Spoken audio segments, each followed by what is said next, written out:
Alright, we should be live. We are back, and so Magic has taken down Foundations drafts, so it's like Pioneer, Wilds of Eldraine quick drafts, and Duskmourn flashback drafts.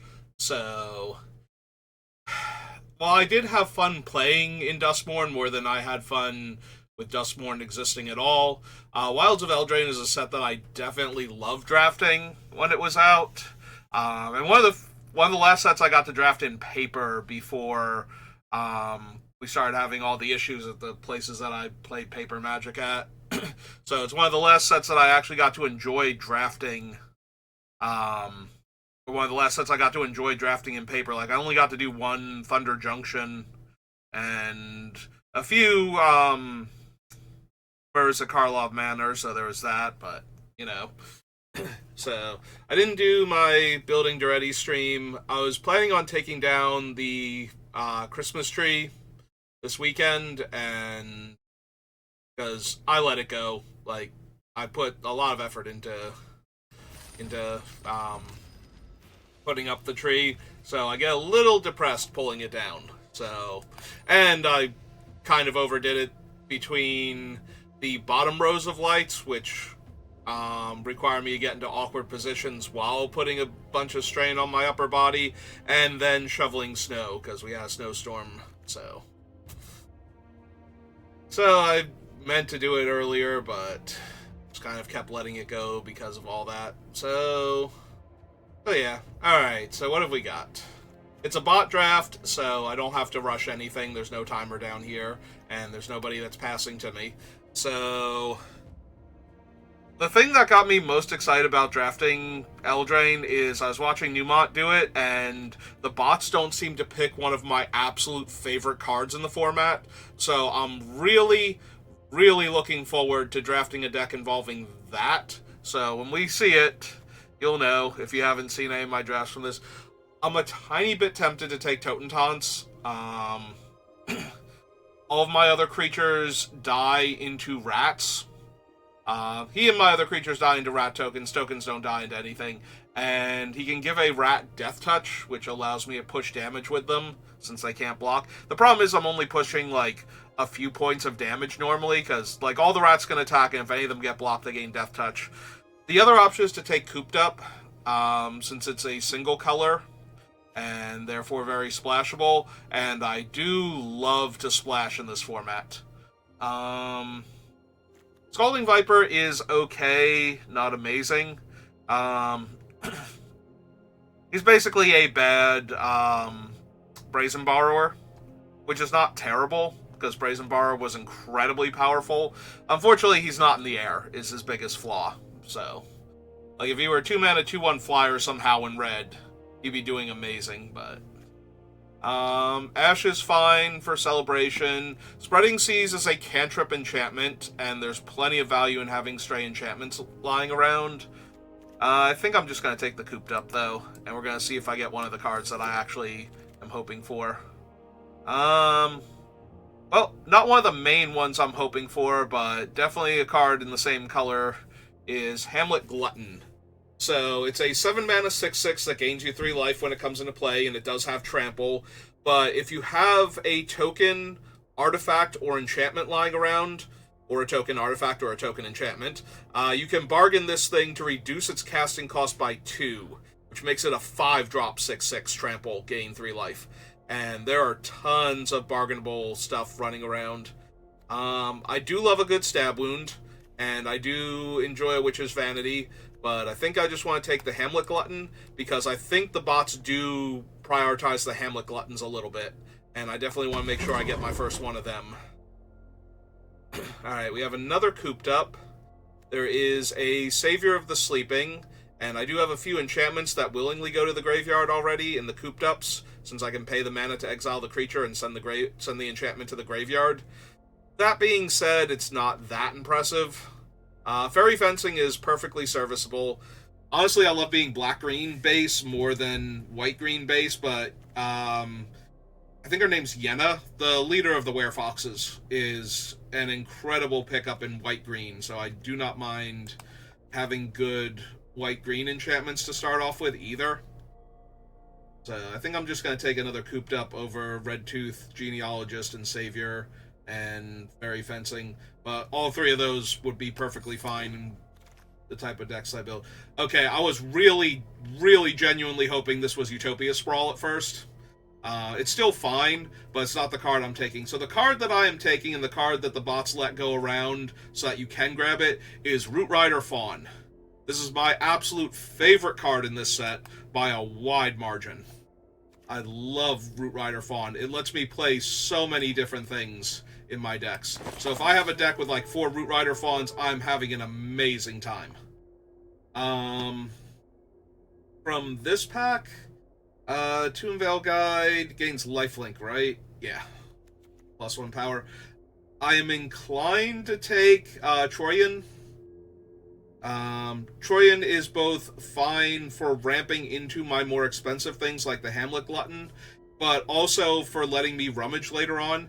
I will need to filter the mana most likely for him through Root Rider Fawns, but that's okay. Once he's down, he doesn't need to filter mana in order to ramp me, and if I need to filter mana in order to cast my spells, that's fine too. Another Spreading Seas, by the way. Again, not a terrible pickup. It cantrips, screws over your opponent's mana base early on, and then it becomes a thing you can bargain away when they finally get out from underneath it. But yeah, I'm happy to pick up Troyan here. Do not care for Toadstool Admirer. Sweet Tooth Witch is fine. We're seeing a lot of blue now.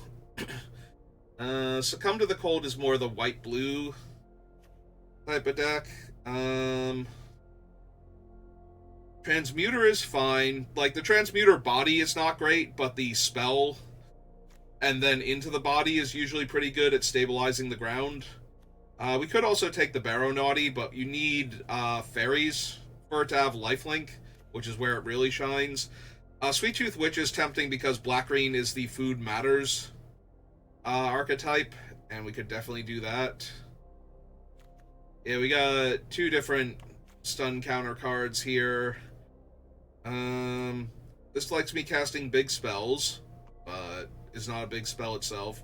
Another Savior of the Sleeping. Again, I'm A-okay splashing Cooped Ups here. So, I think it's between the Witch, maybe the Counterspell. I think I'm going to take the Witch, though. Black-green base is a pretty strong one. Yeah, 2-3 Defender is fine to hold the early game, but not something I'm super... I want my 2-drops to be Root Rider Fawns, if at all possible. 3 Bowls of Porridge is fine. Dealing 2 damage usually kills a creature in this format. There are a lot of, like, small creatures running around. There is a Besotted Knight, and I do have 2 Coop Ups, and Besotted Knight is really good in white-green auras, so maybe that's the play. Yeah, I'm not making token creatures. Alright. I think it's between these 2, and I think I will take the Besotted Knight. We only have the Sweet Tooth Witch for green-black, so... Hopeful Vigil, 2-drop makes a 2-2. Later on, it can scry 2, and it does scry 2 regardless of why it went to the graveyard, so if we sacrifice it to bargain, it also works.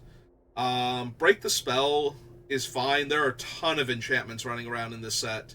And if you do need to destroy like a roll off of something, or even destroy your own enchantment, you can draw a card, so that's kind of useful. Skybeast Trackers, whatever. Genealogist is fine. But yeah, I think I'm going to take the 2-drop creature here. This is our pack on the wheel. There's Protective Parents, which is meh. Quick Study is draw 2. Spreading Seas is draw 1 and have an aura in play. I'll take the Quick Study. We have Troyan already, so... Panic Growth. Wicked Visitor is not terrible. With all the enchantments I plan on having, neither is Slumbering Night.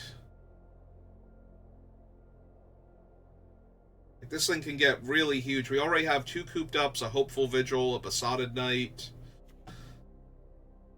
It's not terrible.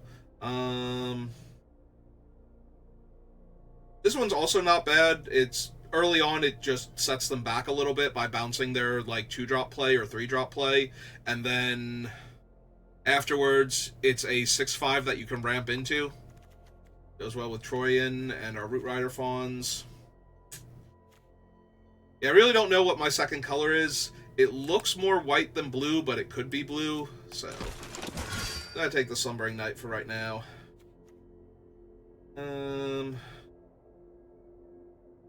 Actually might want an Evolving Wilds to help out the Root Rider Fawns. There was only one in pack 1, sadly, so. Draw a card and create a Sorcerer roll. It's okay. Being said, Celebration is not something I'm expecting to be able to dish out very often, so actually we'll take the 2/4 reach guy then. It's good at holding the ground. Alright, now we will take a Spreading Seas over the 2-Veil Guide and a Freezing Place. Alright, looking for Root Rider Fawns. No Root Rider Fawns, but this might be my favorite green creature to ramp into, since its adventure side destroys an artifact or enchantment, and there are so many of those running around. Redcap Gutter Dweller is an absurdly good card, also. Like, if this were pack 1, I would take him over Stormkeld and be ready to start base red-green, honestly. But yeah, I'm going to take the Stormkeld here over the Hollow Scavenger and Redcap. Redcap is so good, though, here. Let's pull him up so you can actually read him.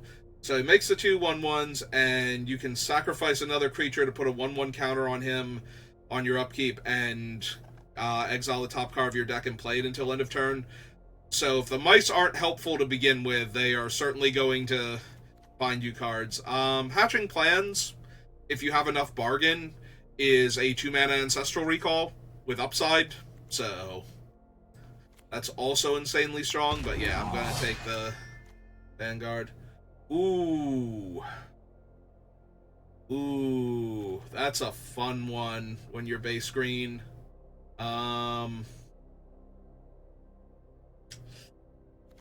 Yeah, I'm not gonna lie, I'm super tempted to take it. There's also Stockpiling Celebrant, so one of the more powerful combos in this set is the Celebrant with the enchantment Saga Princess's Escape or something. Because one of the modes on the Princess's Escape is to exile a creature until the Saga's done, I believe. So if you don't let the Saga fully resolve, like if you bounce it before then, you actually get to just kill their thing forever. That's Ground Seal, sadly. I will take Tangle Span Lookout. We already have 2 Cooped Ups, the Besotted Knight. Do we have any other Makes an Aura cards? Not yet, but I'll be open to those. Still no Root Rider Fawns, though. I'm going to assume that they weren't opened. I don't think Arena has figured out Root Rider Fawns yet, or we wouldn't have gotten one like 6th pick. So Smothering Tithe is not good in Limited. I don't particularly care for it in most Commander decks I build either, but there's definitely a place for it in Commander. In Limited, it's just incredibly filler. It's so underwhelming. We have the expensive Tap a Creature card. Yeah, none of these are doing much for me.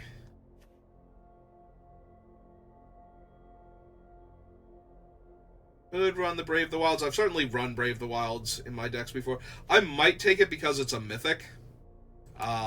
Because this is not a Phantom draft, so I can add this to my collection, and if I have 4 of them already, then I get gems for it. And I did do a lot of Wilds of Eldraine drafting. Again, not the right one. This one is fine, but I kind of want all of my other stuff in place first, before I take a Season of Growth. I would take the Werefox here for the monster roll with the Root Rider Fawn, but I think I just want to second Hamlet Glutton first. Like, Hamlet Glutton is so good at stabilizing a board.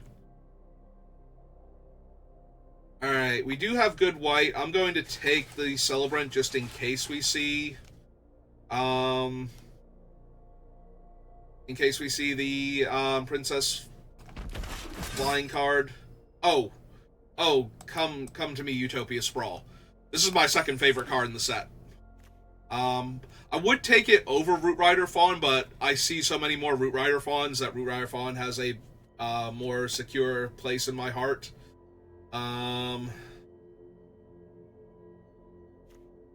Yeah, this is more for the white-blue decks than anything else.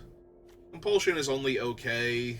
It used to be an amazing card. Giving all of your cards cycling back in the day was huge. Unfortunately, Magic keeps getting faster and limited, so it's not as good as it used to be. I'm going to take a 2-drop now just because I'm not overburdened with Root Rider Fawns, so... Casket is fine, but I think the Light Blades... So Casket deals with little creatures that have grown out of hand. Light Blades deals with like low casting cost creatures that have grown out of hand, or just low casting cost creatures in general. Light Blades can only deal with small creatures regardless of casting cost, so they're kind of similar. They're playing in similar spaces. The Light Blades, though, actually kills a thing, and if you can bargain, you can just straight up kill a thing to begin with. Alright, let's take another Stockpiling Celebrant. We'll move that down there. Another Besotted Knight is good. It goes well with our Root Rider Fawn, our Tanglespan Lookout. So, and it's a thing that we can bounce with the Celebrants. I'm just going to take a 2-drop creature here. I'm pretty sure we're going to wind up white-green now, so I would love to see whatever her name is, the leader of the Werefoxes. I think it's Yenna, or Yeva, something like... Or no, Yeva's the mono-green legend from other things. 3 Blind Mice. It's not a terrible card in Limited. It gets a lot more potent in Constructed, where if you can make a token copy of this, it just spirals so out of control. You can technically do that if you can get Yenna, but... That's going to be a big ask at this point because it has to get passed to us, and the bots tend to not pass rares unless they think they're bad, and Yenna is not bad at all. If this were not here, I might take Candy Trail, but... Alright. Ooh, a 3rd Glutton with no Root Rider Fawns in sight. That makes me sad. Watch Kenji pass like 3 of them while drafting his deck, and I'm like... Killing me. Love that card so much.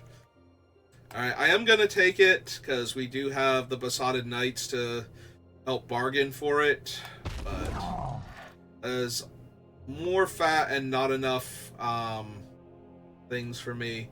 Alright, Sweet Tooth is fine. I think I want Curse of the Werefox and hope to wheel Tanglespan. I don't know how the bots feel about Tanglespan here. I think I am down to take a removal spell that makes a roll.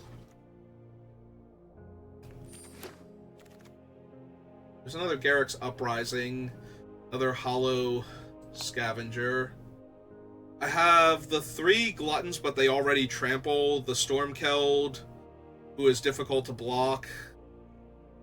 Yeah, I don't think I have quite enough for Garruk's anyway, so... There are definitely decks, though, that run really well with Garruk's, but I think enough of my guys have trample. So sad at the sheer volume of this guy I have and haven't gotten more than 1 Root Rider Fawn. You're making me sad, Arena. Stop making me sad. Like, I don't even want a 4th one of these because I have the Vanguard. Like, I think that's... I'm already at maximum. I might even supposed to take a Ginger Brute here. Or... Return Triumphant is kind of medium. And Knight of Sweet's Revenge is only okay. Like, we're not the food deck. If we were black-green, would snap that up. Target creature gains indestructible or destroy target creature with power 4 or greater. Yeah, I can take a versatile interactive spell. But we've only got, what, 1 more chance? So this was my last chance to get another Root Rider Fawn, and I saw 1. And I am sad inside because of that. That is depressing to me. Yeah, Clothier is not great. I don't know that I want a second one of these. I know I have a full set of Ego Drains because I used to run Run them in black-blue control in standard.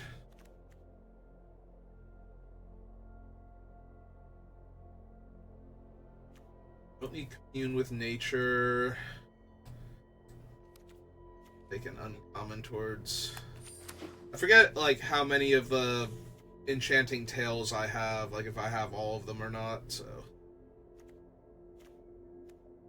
if I have more Root Rider Fawns, I would actually take Scream Puff and run him because I'd be able to not only ramp into him but fix for him. But since we don't have that option. Like, don't get me wrong, I think we have some really good cards here, although I do think they took my second Tangle Span lookout, so that's a little sad, but what are you gonna do?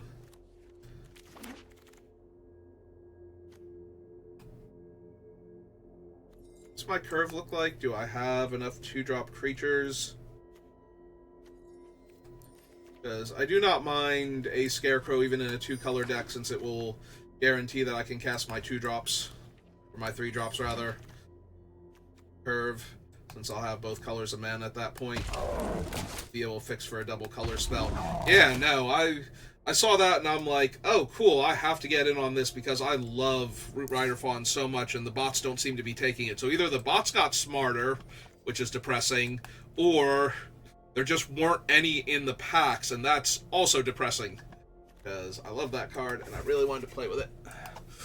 Alright, we did get a Utopia Sprawl and 1 Root Rider Fawn, though, so it's not a disaster, but I used to have, like, 4 of those in a draft, and, like, 2 Utopia Sprawls, and it was absolutely wonderful. Alright, this is functionally a 2-drop creature. Yeah, we didn't get, like, anything that's great to bounce with her.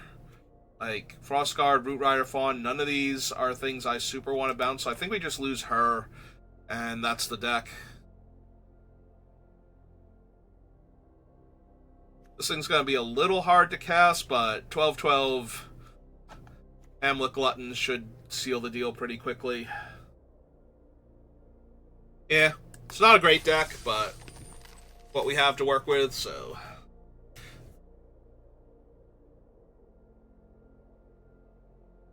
You know, I came here to force a very specific deck, and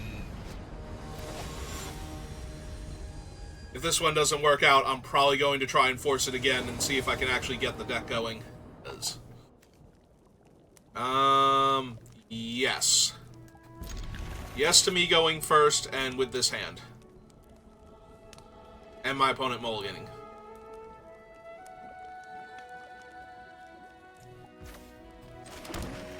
Alright, so we're gonna have this make green, because I already have double white.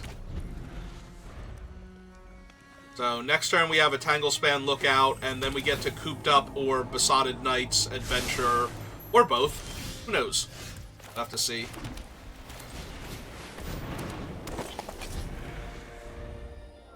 But yeah, if we get to draw like one card off of the enchantment side of this guy and then develop out to the board, I'm gonna feel absurdly confident here.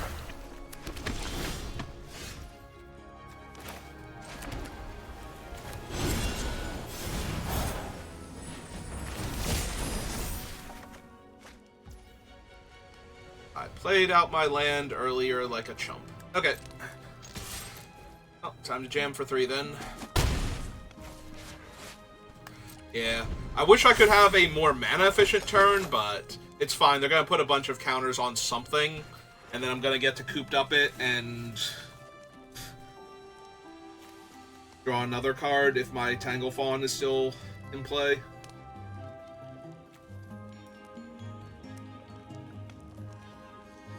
I had a draft back when the set was new where I had this thing out and I cast Asinine Antics at instant speed mid-combat while my opponent was attacking with all, and there was a long, good shatter pause for that one before I drew half my deck and all of their creatures died, and then they conceded. Oh, that's a really good one. So, it's got 3 different modes. It can get an adventure back for you, put my adventure away, or exile a graveyard. And it's a 3-mana 3/4, so that is an awful lot of land I have drawn. Alright, let's shuffle my deck a little bit. Let's go get another plains. I have so many forests. Cast this, and now my deck is all shuffled. If they want to do anything about that. No? Okay. And the Root Rider Fawn requires an extra mana to target it because of the Royal Roll on it, so... But yeah, I'm not concerned about attacking into their 2 open mana here. So yeah, they only got a 3/3 out of this. But if they find a land and summon their 3/4, I can cooped up, draw a card.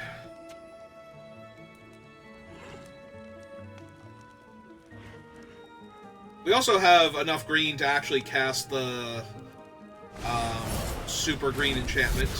Okay, that's fine. It's also fine. Hey, Root Rider Fawn. Well, at least you're not a basic land. So, there's that.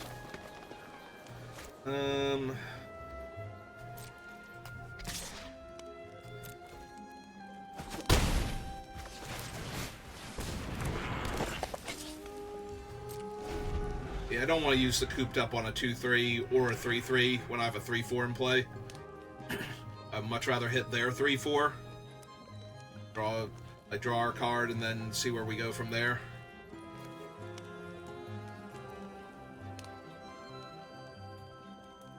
Bright side is we can actually hardcast all of our scary things now, so like the Hamlet Giant and everything, we have 2, 3, 4, 5, 6, so land will be 7 now.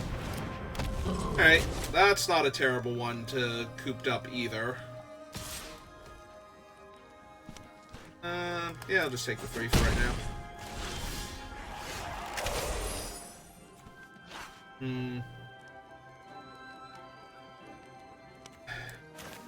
I kind of want to see what I draw first.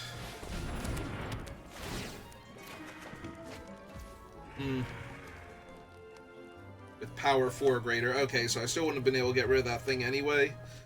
Play my land. Hit them for 3 again. Because they only have the 2/3 to block with.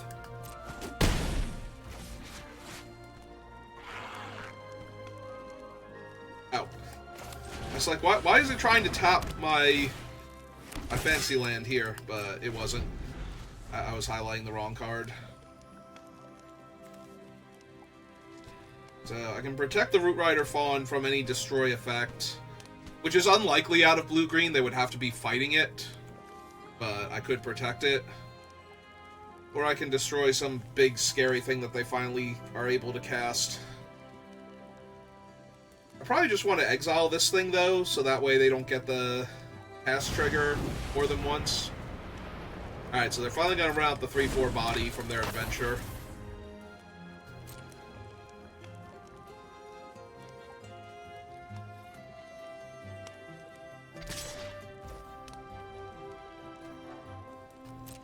Alright. I'm A-okay trading one of these two for their guy.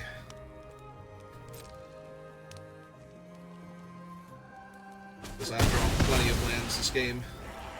And yeah, let's just find a better spell.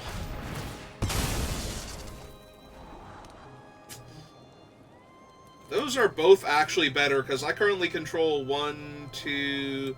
maybe the Slumber isn't good enough. I thought I had, like, one more enchantment in play than I actually do. Alright, so... cast this. Play this. Go to combat. Everybody doubles. Back with my 4/4 and my 6/8.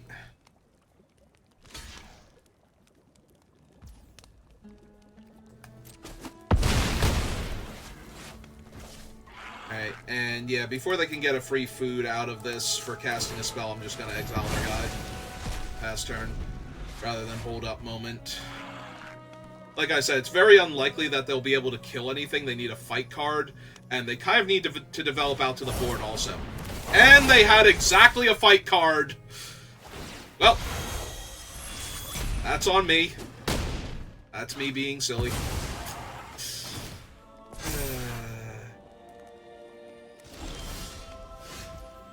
Alright, that should help an awful lot. Right, we have 1, 2, 3, 4, 5, 6, 7, 8, so...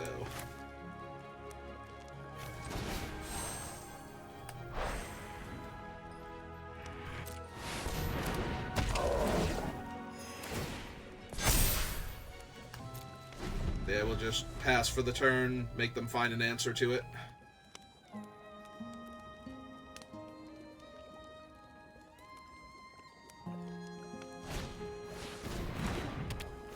Which they did.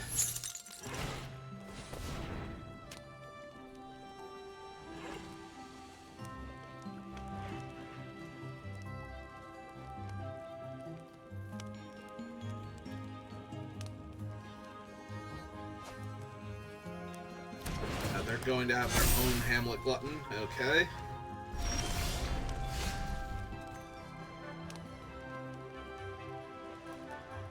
Unfortunately, my guys don't have Trample. Otherwise, this would actually work. Alright, so double my power. Attack with both. They have to block the 4/4. And I just save it here. Oh, wait. Am I an idiot? No, 4 power. Never mind. Oh, wait. It has... Wow, I'm stupid. Wow, I'm stupid. They gave it 4 power when they put the thing on it. Wow, I'm stupid. Yeah, I could have just killed the stupid Vantress because it was 4 power now. Now they bargain away their thing. Yep. God damn. Alright, well. That's on me if I lose this game now.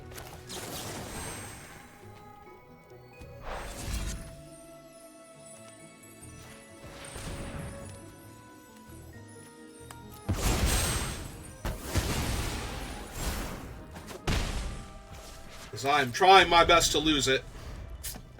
I literally had them dead last turn.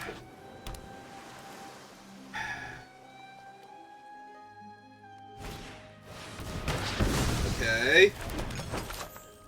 That saves them, but it does not let them cast their other guy right now, because it tapped both their green for some reason. And I have drawn another land. Good job, me. So they eat their food. Yeah, no, I failed so spectacular. I actually deserve this loss when I get it, if I don't find, like, my big old guy to destroy their enchantment and put another 6-power creature onto the table. Yeah, that sure is a 3/4 in my way.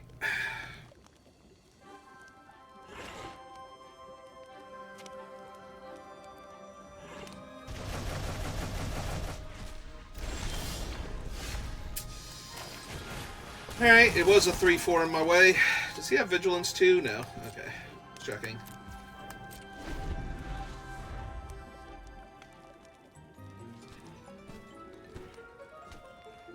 So now they need... Well, that draws them a bunch of cards, but that thing can't block. So... Theory? Theory I have this now. I can tap the 3/4 and attack them for 3 and win. Until they get rid of my token? Sure.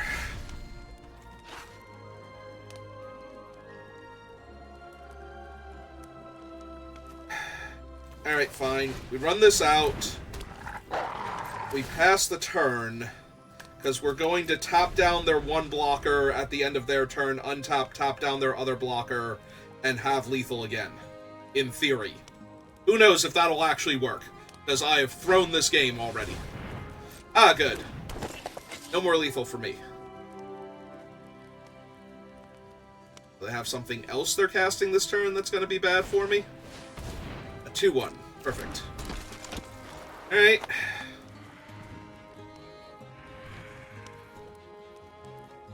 Yeah, that's still a problem for you, but not the problem that it should be.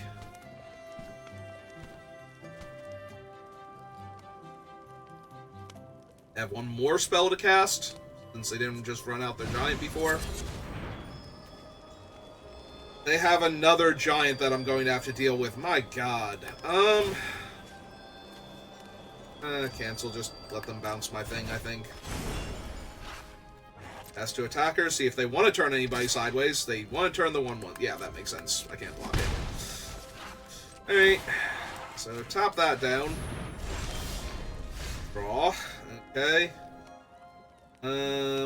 Unfortunately, my attacks are still terrible, so... Alright, so cast this. Cast this. Cast this. And do these things have ward? They do not. Alright, so... That's the turn back.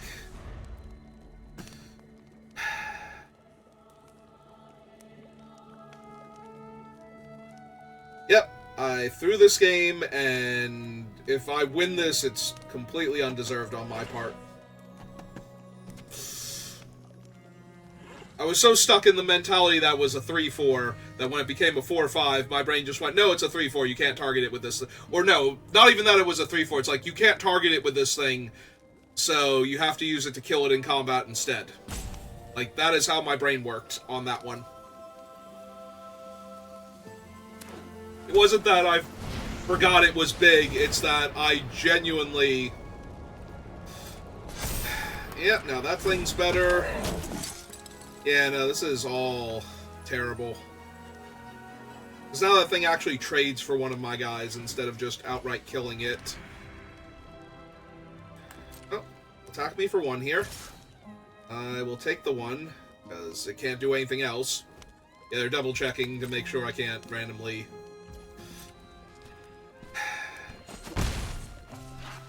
I don't even want to ask for any cards that would let me win the game, because this is entirely my fault. I had cards. Oh! It's 3 mana. This thing is expensive. Well, guess I'll f***ing die then, because I'm an idiot. Good job. Great job. Perfect. So proud of me now.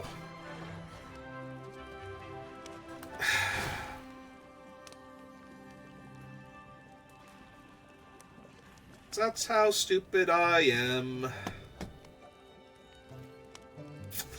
Yeah, okay. Nope, I deserve this loss, and I've basically clinched it now. I need to draw the Stormkeld to destroy the enchantment on my giant, and then produce another body that rumbles with all of their stuff. Because there are things about to jump up to a 6/5 now, also, to go along with their 2 other 6/5s in play. And... yeah. Sure. And now they have 6 life instead of 3. Yeah. Yeah, good job, me. Because if I didn't punt hard enough the first time, I might as well punt again just to be sure. Ah, and that thing will be bigger too, because it also gets counters when they cast big stuff, so. Nope, attack away. Deserve every last second of this.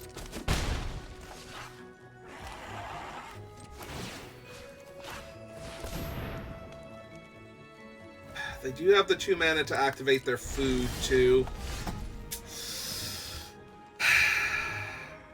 I had this, and I threw it, and now I can't get it back.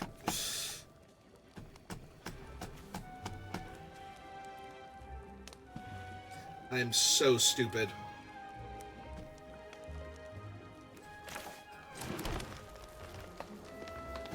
Because that's going to be a 4/5. This is going to be a 6/5. Then they have 2 other 6/5s, a 3/4, and a 1/1 that I can't block while we're at it, you know, just for good measure.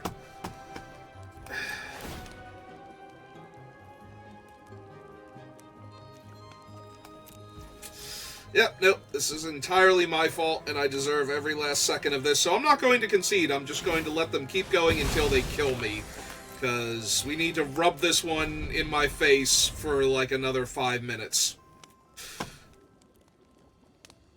If you're done hearing me talk about how stupid I am, you can fast forward to the next thing if you're watching this on YouTube.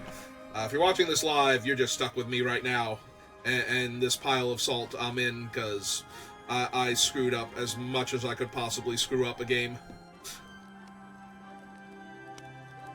if I had right-click concede, you know, or, well, we're not on Magic Online. If I had just clicked concede, then I would have had the same result and saved myself all of this time and misery. So I'd actually be ahead of the game. So, yes, there's not a worse way to have screwed this up. We are at maximum screw-up right now. Yep, all their guys are giant. So even if I find my giant guy...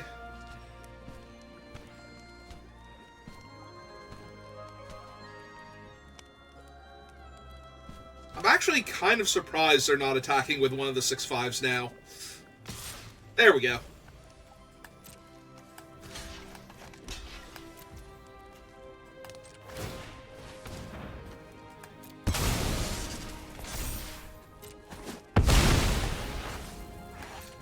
Alright. More land. Perfect.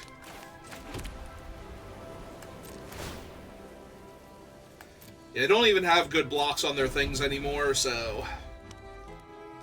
like, tapping down their guy doesn't do anything for me.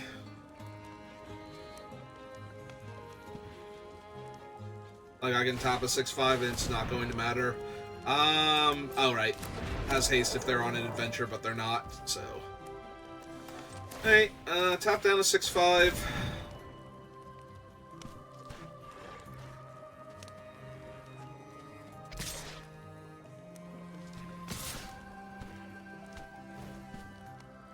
Or...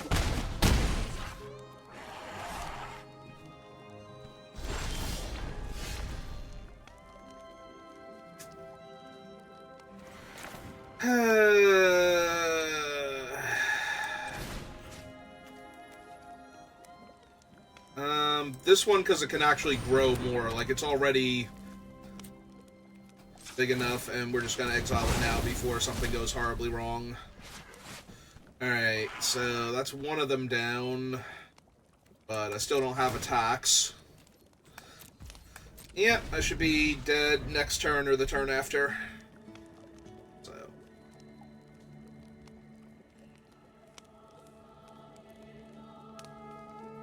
Yeah, I've had like 5 turns to draw out of this also and have not, so... like, I still could have theoretically drawn stuff to not be dead here.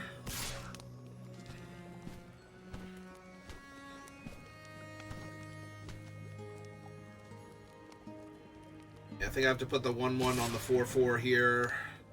Now I definitely have to put the 1/1 on the 4/4 here. Did they just kill me if they attacked all here? I think they just killed me if they attacked all, because I would have needed to chump him, and yeah, okay. Okay, yep, that's entirely on me. Like I said, my brain was just like, you can't kill that thing with this, so despite the fact that the board state has now changed, I'm still locked into the mindset of I can't kill this with this card. Because I'm stupid. I'm bad at this game. I deserve to lose. Alright, well, I deserve to lose that one, so let's see if I can learn my lesson and not be stupid this time.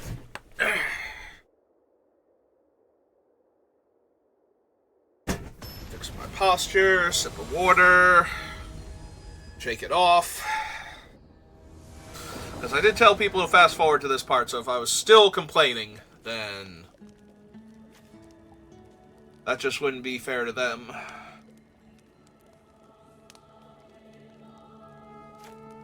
Alright, well, I have my Root Rider Fawn and my Tanglespan look at while I'm at it. And I have my other color now, so... not that I didn't have my other color through the Root Rider Fawn anyway, but... Alright.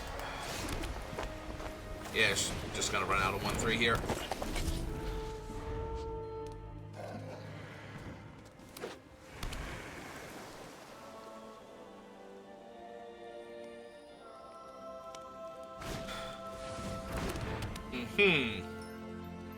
Well, if they're not also messing with my Root Rider Fawn, I'm definitely killing that. So, yep. The worst part is, I'm like, at least I'll have 4 mana next turn so I can disenchant that and play out my other card. But no, now I can't because they actually bounced my guy instead of doing anything else.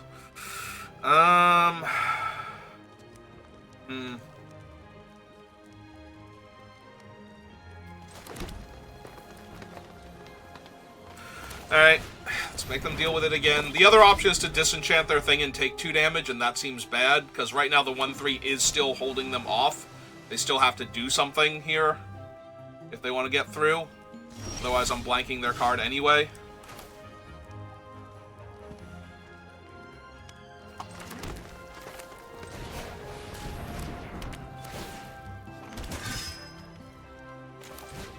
Let's just get this one down before I find one of my auras.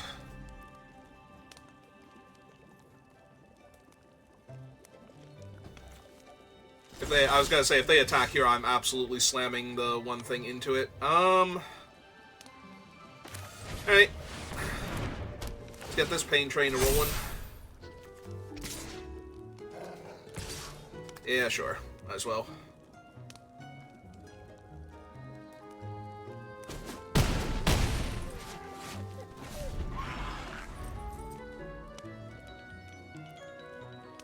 Next turn we can bargain away the Hopeful Vigil. I wanted the bodies more than the enchantment, so if they had a counterspell, I wanted them to use it. I forget what specific cancel variant is in this set, but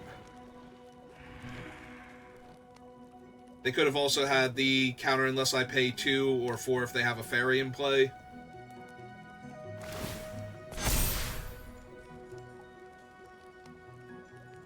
And now they know that works on their turn also, and that their attack is not just jamming their 2/1 into my thing. Alright, yeah, they're off it. Hey, infinitely better. So I didn't give myself a chance to screw up. Didn't give my chance of self to screw up.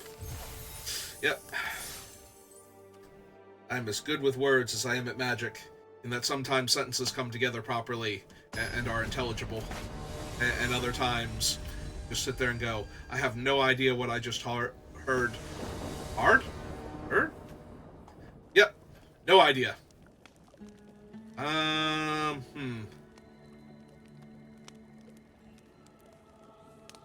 This is actually close to being good. I'm gonna get to go Slumbering Keep Guard, land, then Tangle Span into Besotted Knight, ideally, and then I'll have the enchantment. So if I draw land, this is a very good hand, actually. But if I don't draw land, then I'm going to have to put the enchantment on him to scry for it, and miss the card draw off of it, and I'm going to feel bad, so.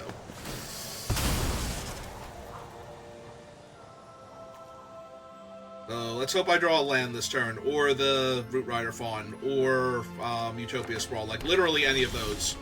Alright, Utopia Sprawl is good enough.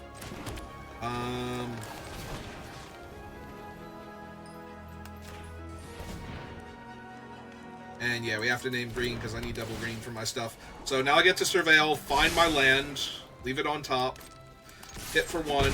Next turn I actually get to cast the Tangle Span and the Besotted Knight's aura. So, we're actually doing really good here. This is why I love these cards, like Utopia Sprawl. This is the one that can come back. Yeah, okay.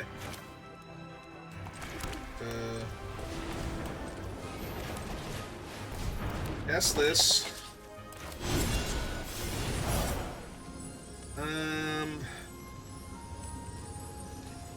Yeah, let's push him out of range, because the other thing technically already holds off there. I do not need this right now, so we can put that on the bottom. Draw off of that. That's fine. They're not trading their 3/1 Trampler for my 1/1, I don't think. Even though, technically, this thing can jump up to a 3/3 now. But it still can only jump up to a 3/3, so... If they want to trade for it, that means that they can't draw the fight spell and kill my 3/4. Like a turn or two. Well, if they're just stuck on land, then I'm going to run away with this game. So 1, 2, 3, so I'm missing a green for that to work.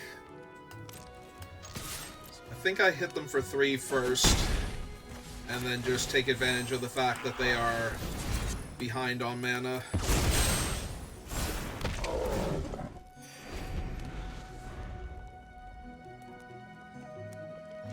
Yep. Alright. Well, we kept a slightly sketchy hand also, but we got there, so...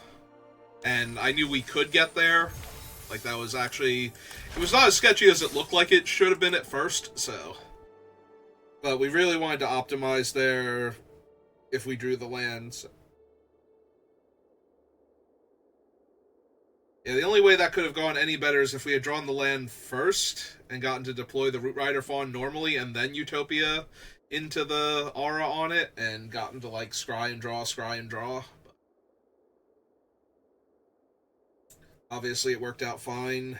And would have been working pretty well even if the opponent hit land, so... But with them missing land drops, just ran them over. Well, that's turn 1 Utopia Sprawl, and anytime I can start this strong.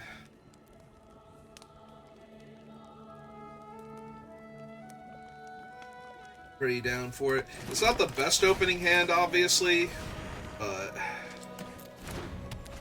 And we have to name green, because otherwise we're never casting this thing. Yeah, if this thing were like any other spell within range... I think we'd be doing a little bit better, but...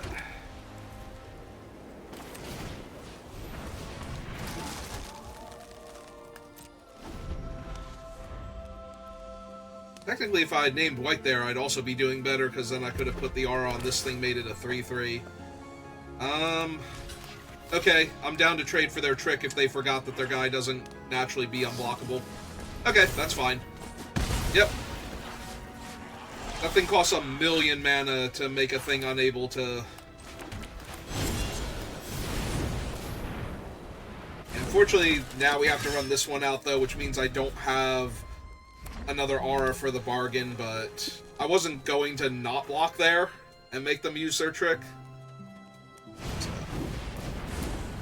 Alright, they chose not to make the other food first. Which means they're also missing lands here. Yep, okay. It's a question of who will find their stuff first. They found their stuff first. Knight of Sweet's Revenge. Yep. Assume no attacks. Yep.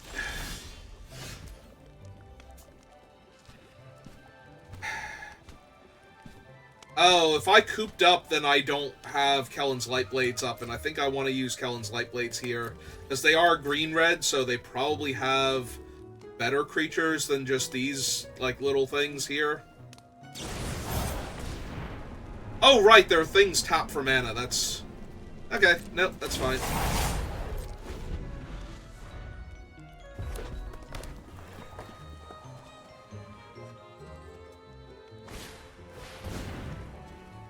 Okay. Like, all of this is, like, good stuff, but not great stuff on my board, so...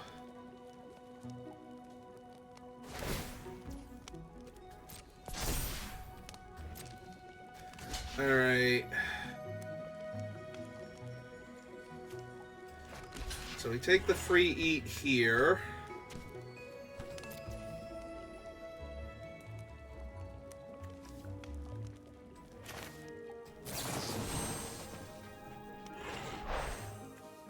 Just kill this one now while we can, without having to sacrifice anything.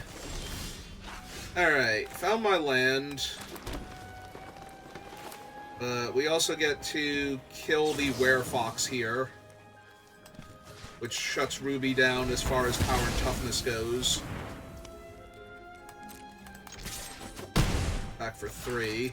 Now, granted, they can play another large creature and then Ruby will have power again. Or they can put an aura on her, I guess. Yay! She's royalty now.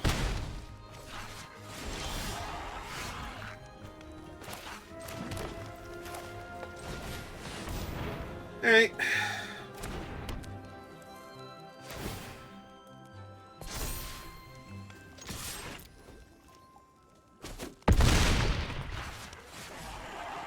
Now I feel confident using the land to, or the aura on the land, the cooped up here.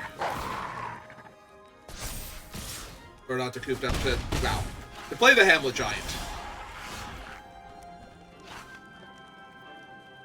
Okay, let's attack them first. See if they mind getting cut in half, or if they want to chump. Okay.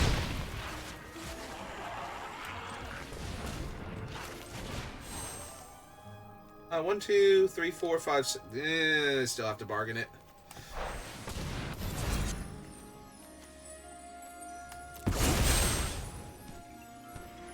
One mana off of actually just being able to hard cast him. Yeah, that should stabilize us.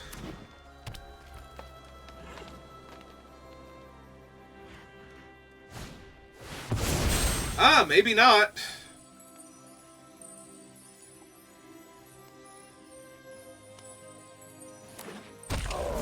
They got 2 Hamlet Gluttons. I mean, I'm still winning this. Because my guys are huge, but goddamn.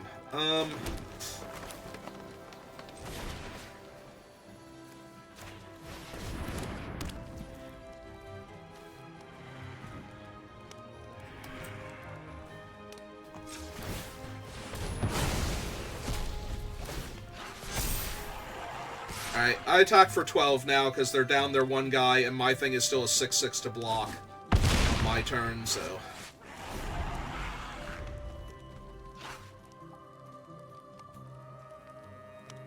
So if they didn't draw anything too dramatic here...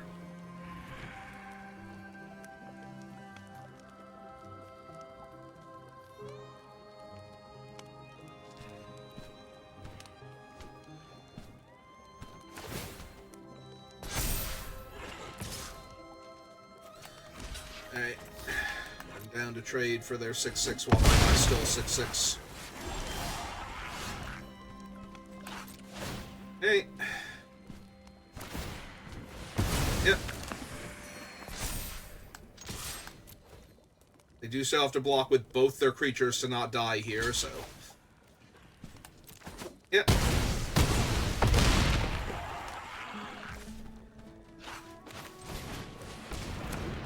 So if I stack the triggers properly, should actually be able to attack with this. Okay. Alright. Managed to not mess that one up. Good job, B.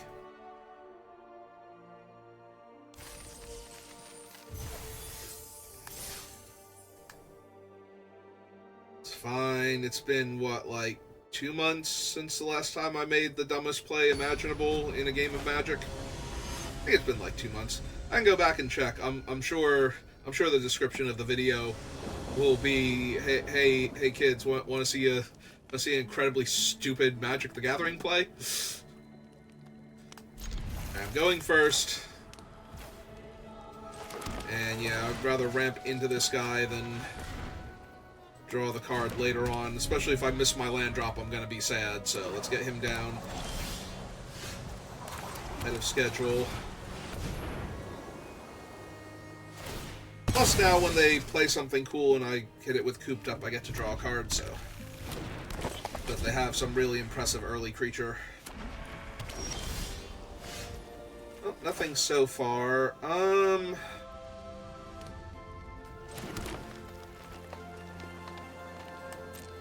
Yeah, if they have Kellen's Light Blades, it's fine. Okay. Like, I want to draw the card, but I don't have any of my other aura things in hand, so... Grasp of Fate. Well, that's fine, because Grasp of Fate does not have Ward, right? So, we get to go green and 1. And Sorcery Speed, kill that. Get my guy back. Play my land. Food token, and then we have to pass because I'm not doing anything else. I want the food token for this thing because they should have mostly small creatures, or they could be 3 color. That works too. What's his thing? Can't be blocked by creatures with power 2 or less. Okay. The 1, 2, 3, 4, 5. This is 6. I can actually cast this thing if I want to. I think that I will. Let's make them deal with the one they know about first, then surprise them with our new friend. Because I already used, like, one of the best removal spells they're going to have. They need to find another one of that caliber. Okay, that's fine. Take 4. My turn.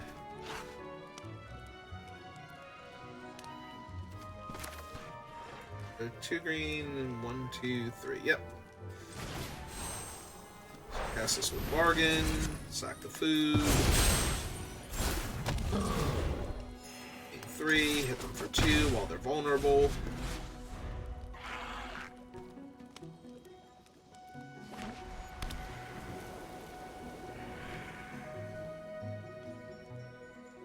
Alright, so we got them to use 2 premium removal spells.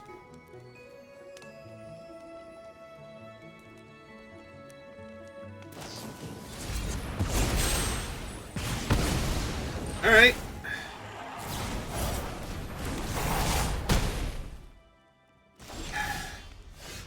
Oh, okay.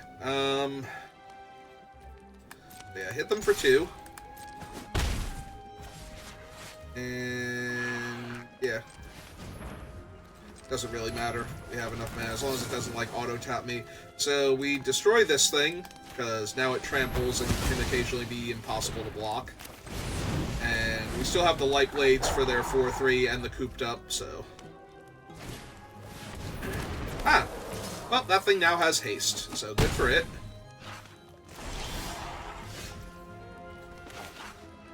Alright, let's try and find another land, I think. Card.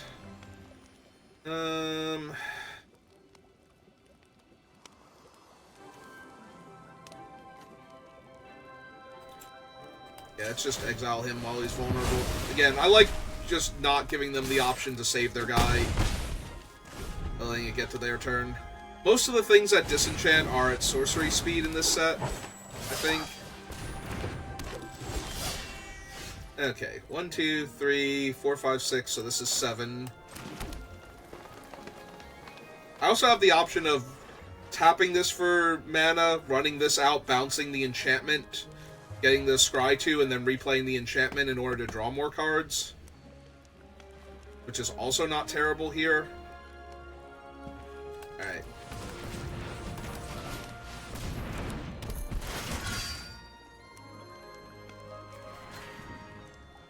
Take action. Do not need the forest. So we tap this for green. Cast this on the other one. Still choose green. Draw my card. Play this out.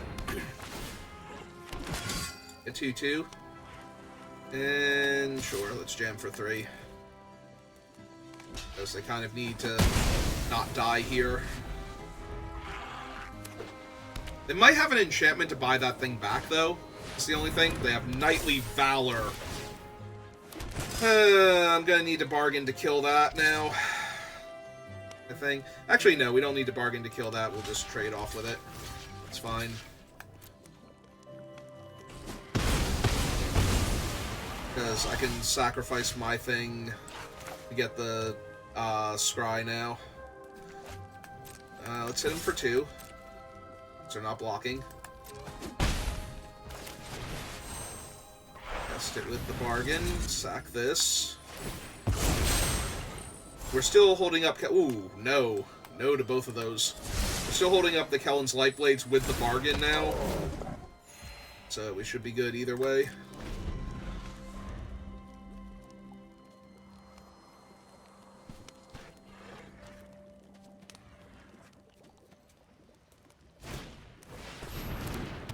Yep. Oh, it's Armont, not Yenna. Okay, that's not terrible then. Yeah. Let's try and get them dead. Have to block with everything and lose everything here to kill this, so...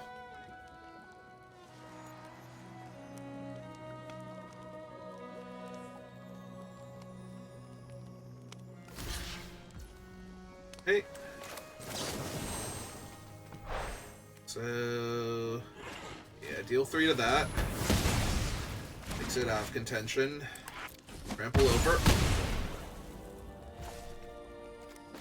Play my forest just in case. I don't want to hold 2 lands.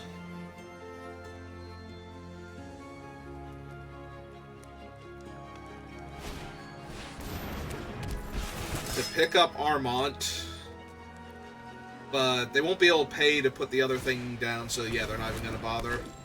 Alright.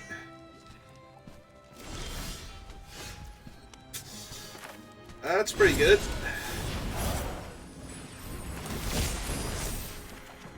A card. So let's see.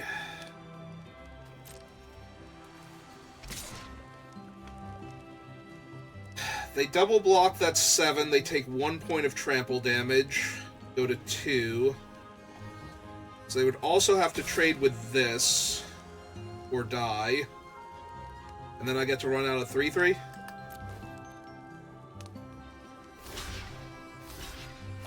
Alright.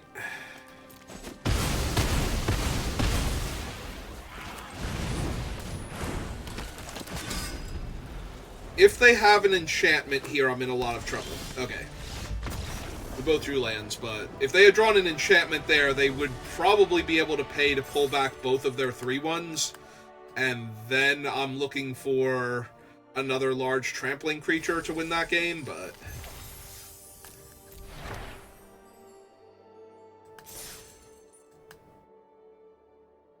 So maybe I didn't have to attack with the 2/3 that turn. I could have attacked with it on the next turn and still gotten them, but... Because I still would have taken the 1 point of trample damage there, and they're not throwing the 3/1 in there to save the point of trample damage, although maybe they should because of that, because if they don't draw the enchantment, then they die to the 2/3. But then they don't die to the 2/3 if they block, and if they draw the enchantment, they get to pull it back, so... Opponent goes first. I have a 1/1 that's going to let me scry when I play that, so I think this is fine. I also have my disenchant creature in hand. No ramp, though, so no looking for that.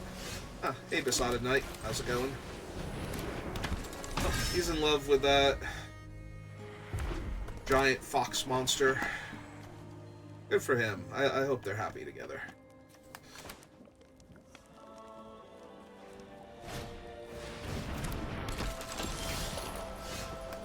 Forest. Let's get my Surveil on. I do not need another Plains right now, so very happy to send that to the bottom. Yeah, the keep card was never insane, but every once in a while it's decent. And with all the enchantments I have, the free scries, if I get it down early... Alright, they're going to get their guy up to a 3/3.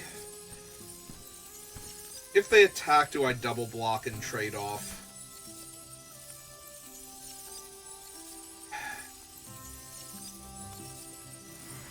I'm trading most of the value of both of the bodies. I don't think so. I think I take the hit and attack back, but... Also, if I do trade off, then Besotted Knight doesn't get to... they're gonna try and hold me off. Alright, let's hope this doesn't torch the tower here, or I'm gonna be in a lot of trouble.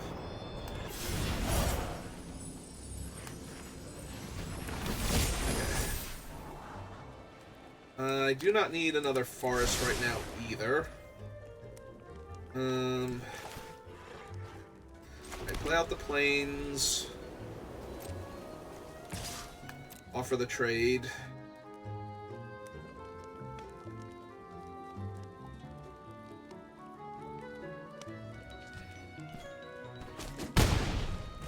Okay, pass the turn.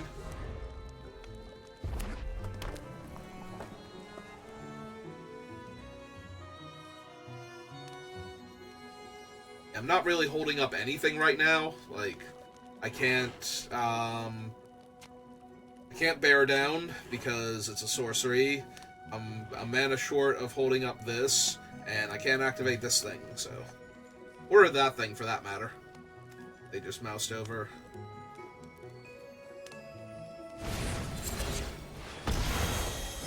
Yep, that does in fact get rid of two of my enchantments, or one of my enchantments and my larger creature, so. Didn't really have anything to stop that, so. Alright, hit him for 1. Run out my 3/3 for 4.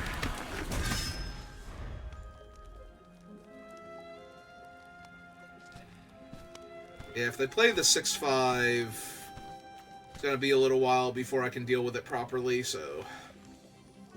Might just have to Moment of Valor it if they have the mana, which they're too short on for right now, so.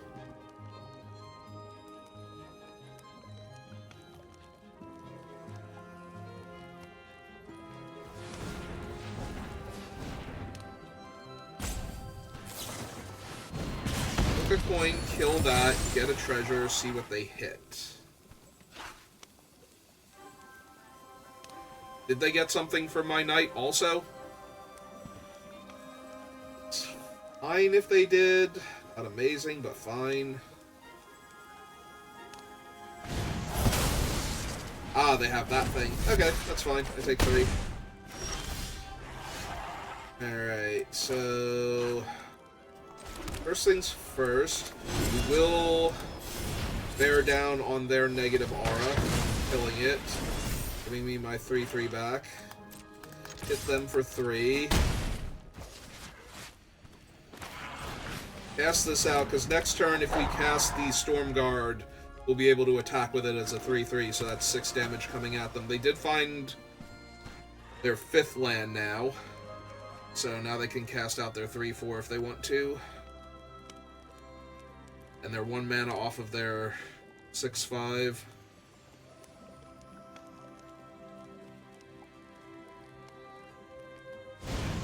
Or they can be rude to that, I guess. That works too.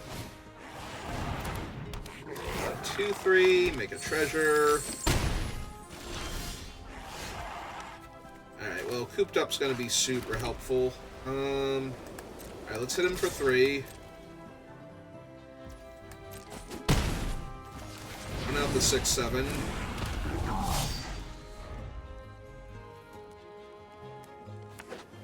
Alright, they do have their 6 land naturally, so they might have something here for my 6/7 instead of going for the 6/5.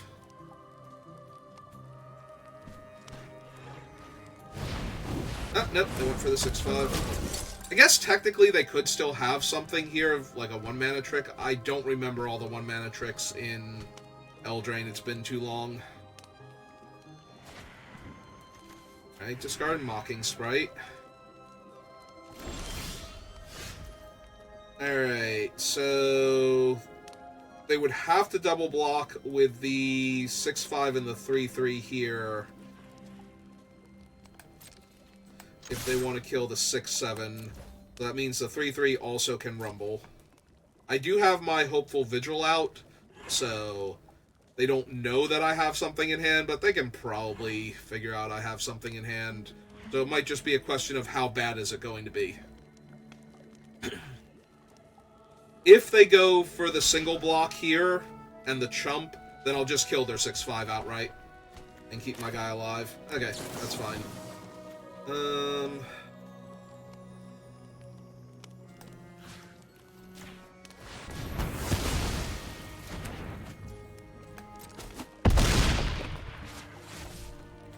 I think it's better to give them the chance to mess up there.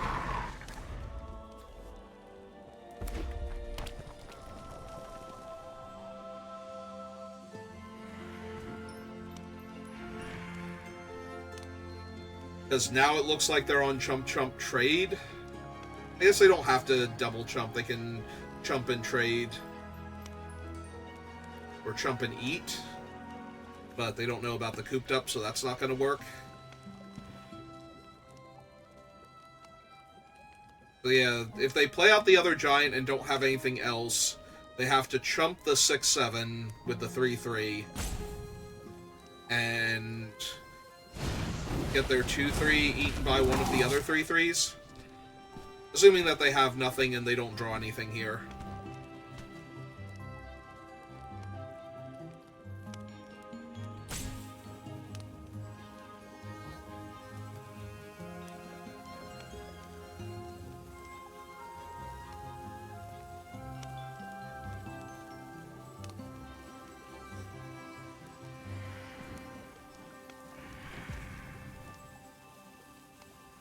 I don't know, maybe last turn I was just supposed to coop up the first giant and exile it. But then I'd probably wind up have traded my 3-3 for their 3-3, which wouldn't have been terrible, because it would have stopped them from looting here. Or rummaging, rather.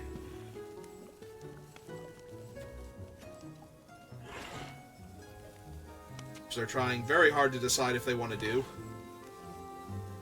Okay, opponent.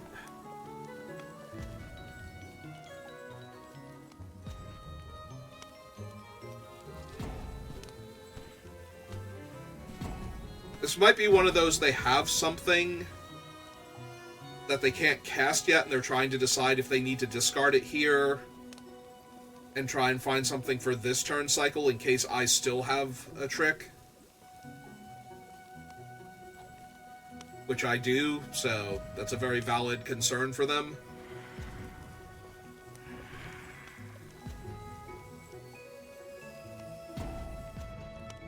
Alright, they have decided not to discard. Alright, so we throw this down here. Go to combat. Attack all. They don't have anything, they have to go chump here and go to 1.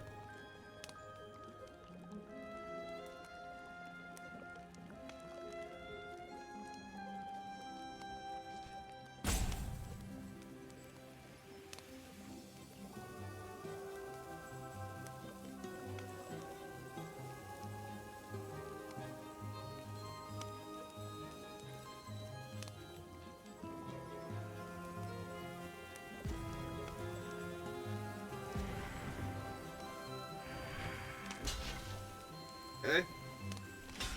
Okay.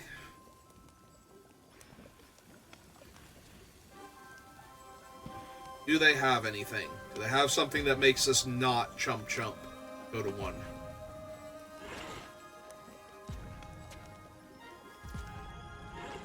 Alright, I'm prepared to go to damage here.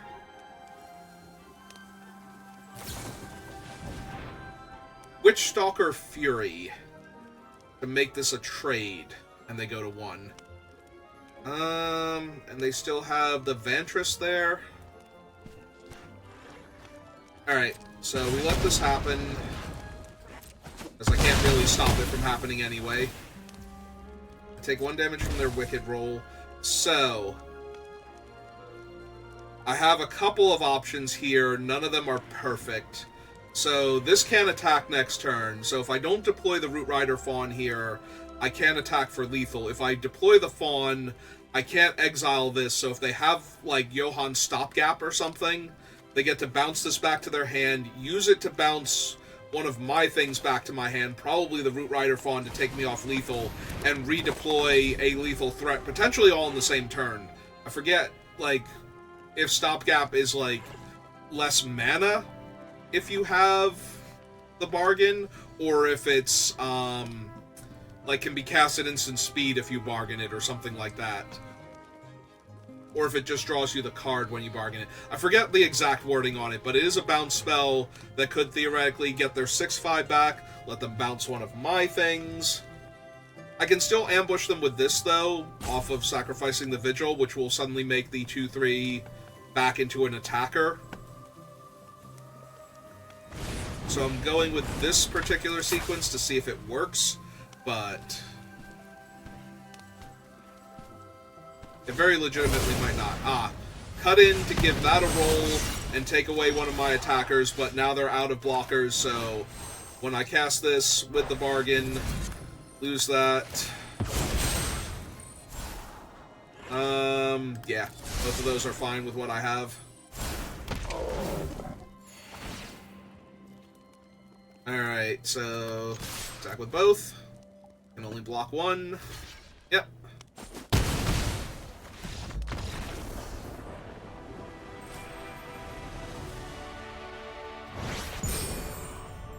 Hey, I'm finally Diamond Tier 4.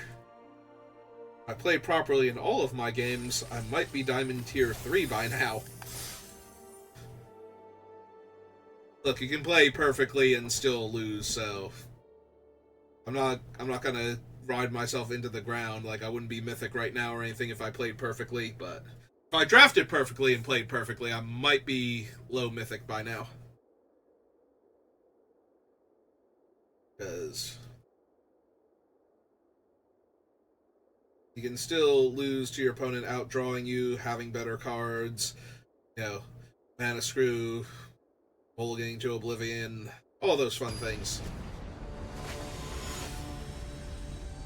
That's why you have to play really well, because you're going to lose to all of those things anyway, so you have to win where you can. This is a terrible hand. I can't cast these yet. I have no targets for them. I think this is a mulligan. This thing is a dead card for a while. This is better. Do I keep the Witch Stalker that can attack for forever? I don't think that I do. I think I put... Like, I'm putting back one of the 2-drops, and I think it's the Witch Stalker here. It's still not a great hand, and I do need to draw lands to make it worthwhile, but... That's not land. This is what I mean. Like, if I didn't have a loss to my own foolishness, then I'd probably be okay here. Okay, we did draw land, so there's that.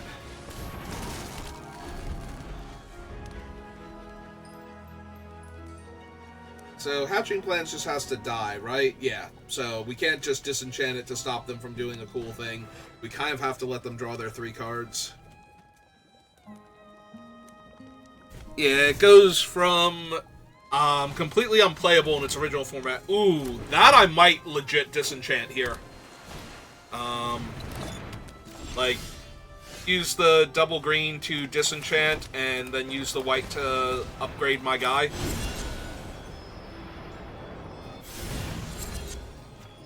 Yeah, let's take them off their mana. Upgrade my Frosty Guard here, and jam for 3. That also makes it way too expensive, probably, for them to tap down my guy, and puts it out of range of the shock variant. Okay, so they have a Witch. They can put their Curse roll now on my guy, downgrading him back to a 2/2 with Ward 1, so, you know, still not terrible. Alright, so first things first, attack for 2, because they don't want to trade their 3/2 off for it. Okay. I was mistaken. They would love to trade their guy off for it. Alright, next turn, in theory, we can bestow the One Night, and they'll probably tap it down in response. Ooh, they have another Hatching Plans. And then... Ah, nope, they're going to make a 1/1 and get a land? Yeah. Alright, so... You upgrade that night, play a land, attack for 4, see if they chump, summon the other night. So, yeah, they have a lot of cards, and they'll probably have some more cards, but they're falling behind on board. Like, if this is just sack their thing in Hamlet Glutton, then I get to exile their Hamlet Glutton.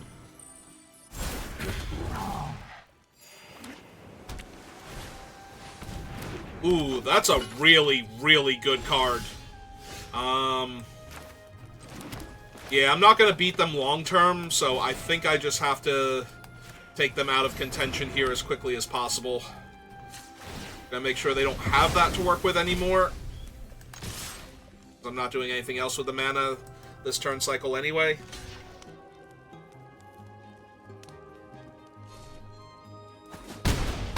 Alright, they're just taking it. That's good for me, but also slightly problematic. That means they have stuff they want to do with their cards. Yep, that thing gets an upgrade. Now an enchantment comes in, they get to draw a card. Yeah. Ginger's a 4-2, so she trades with the 4-4.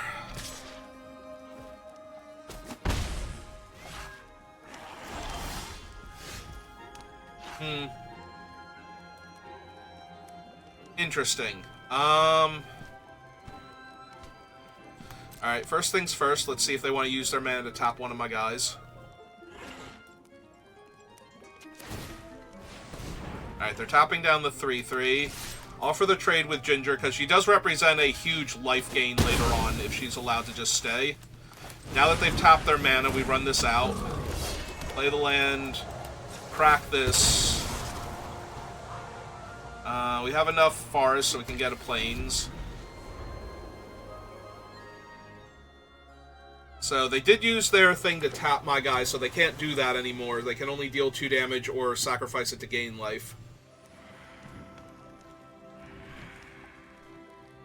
But it's possible, depending on what they have, that I might want to bounce Vanguard back and use them to disenchant one of their other things, depending on what it is. We'll have to see if they have anything here.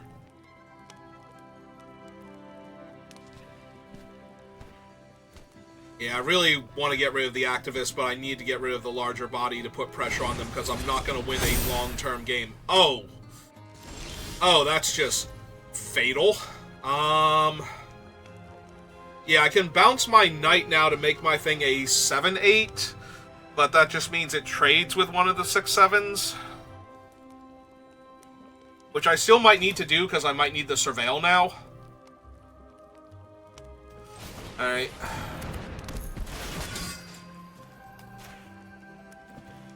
Take action.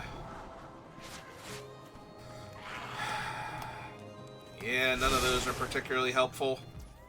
Alright, so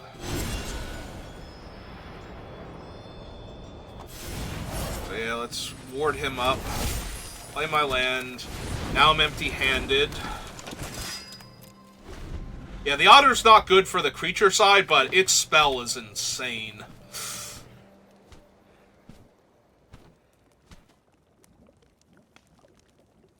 Yeah, they can use that to kill my 3-2, which they're going to do.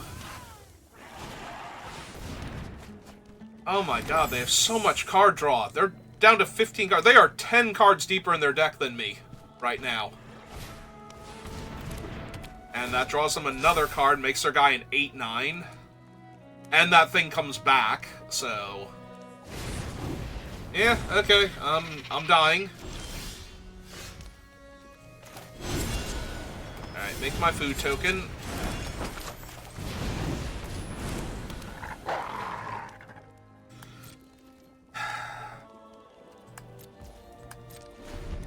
Yeah, that thing can only become a 5-4, so...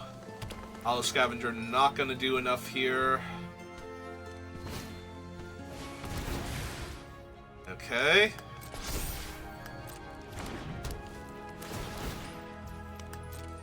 They're drawing a lot of cards. I am almost definitely dead. At least this time it doesn't feel like it's my own fault, though. Like, I could have exiled this instead, but... the Giant definitely seemed like the thing that... like, if I could have, oh, well, now they're going to mess me all up by getting my bear down to a base 1-1. But it's just going to be a 2-2 here. Yep, that hurts a lot. Like, maybe I was supposed to exile this thing instead, but this thing is just... it's really hard to race it, and I didn't have... okay. Okay. Like, they're going to kill me because my guy is tiny now, and their giant guys can attack me also comfortably, but...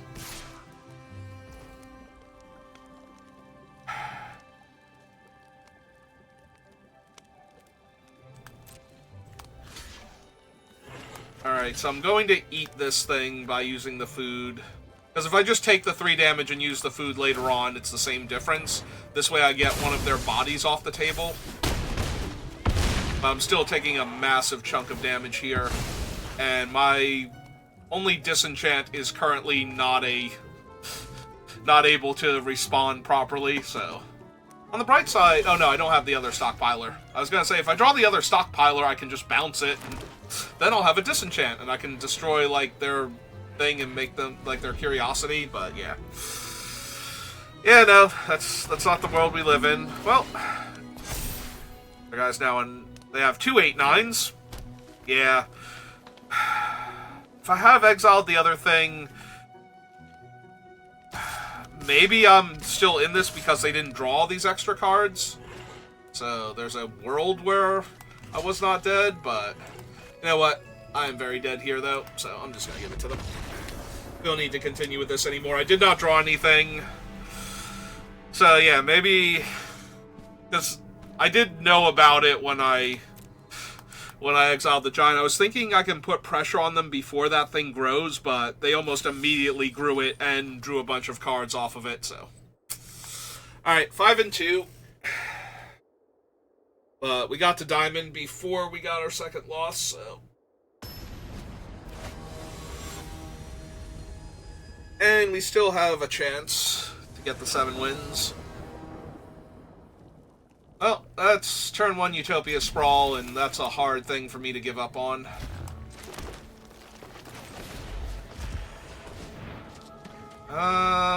Actually, I have enough green, so I'm going to name white here. In case I get, like, one of my cheap spells. They're going to send him on his adventure. Oh, Root Rider Fawn, perfect. So play that, play this, send mine on his adventure. Nom nom nom, that candy. 1, 2, 3, 4. So next turn we get to cast Hamlet Giant. Hamlet Glutton. Sacrificing the food. Yeah, they're going to be just a little too far behind. Play my land. Oops. Cast with Bargain. Sack that food.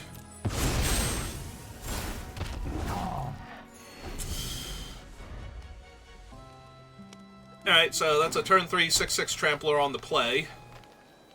They could have something here. The problem is that most of the black removal is either really expensive or things like Candy Grapple, which wouldn't kill the giant here, so...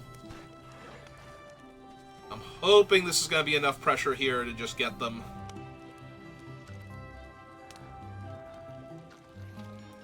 If I draw a land next turn, I can Curse and Scavenger.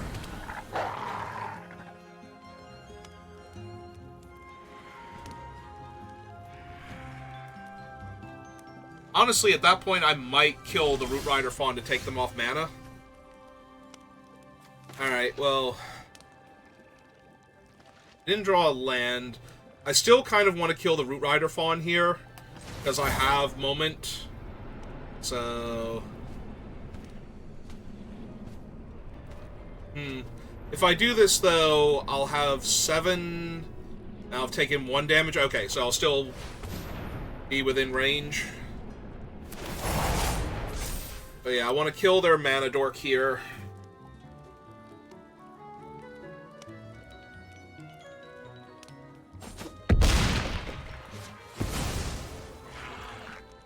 And yeah, they don't... Also, they would have to have sacrificed their thing before I declare attackers, or it wouldn't work anyway.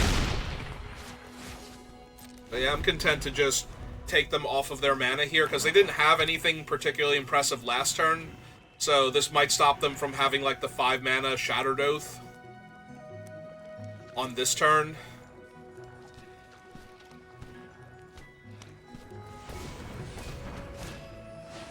Okay.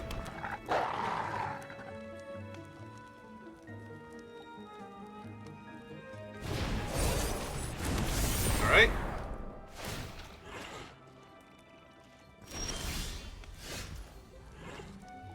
And yeah, I can just attack into them. If their plan is to sack the food to kill my guy, then the Moment of Valor is going to get them. And if they just take the 7 here, then I get to deploy my wolf. Okay.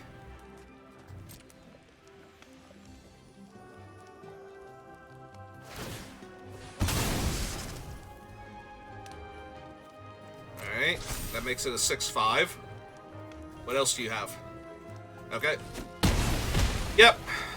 That's okay, opponent. In my head, that was actually going to work out for you, too, so... Don't feel too bad, I guess.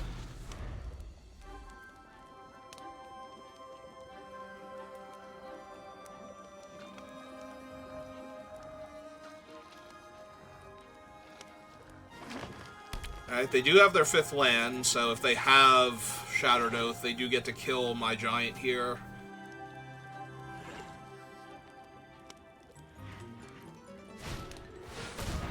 Vaughn's Bane Troll. Okay. What does that require? Sacrifice an R attached to Fawn's Bane Troll.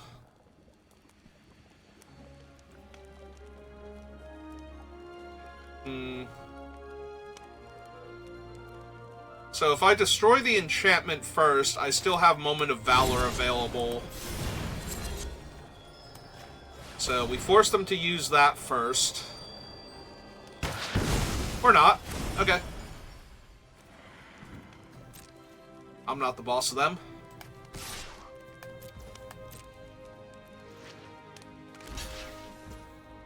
Opponent, you don't have your power anymore. Do you have a trick? They do have a trick. Alright, so...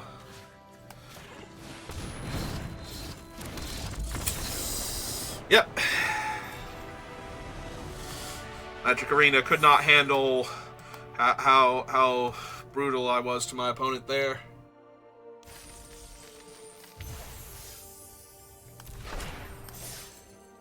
Alright, final boss time. Stop being dumb. I played correctly, I think. Maybe I did misplay, like, if I had have just killed the 0-1 and left the 6-6. But then they would have still had the Otter. They drew the Otter pretty early on in all of that, so they probably would have still had the Otter, and their Hamlet Glutton would have still been huge. But it's one huge creature versus all the extra card draw they had, and the card draw was definitely better, so... That was definitely a mistake, but that was a less obvious mistake at the time. Like, it allowed me to push damage and force them to have enchantments to draw cards there, so...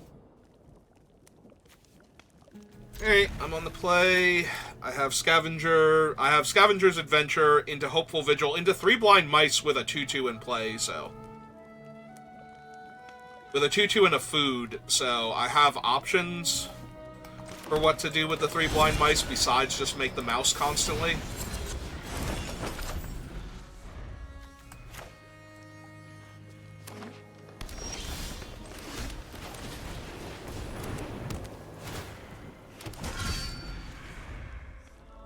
The question is, do I want to get down the mice first so I can start making 2-2s?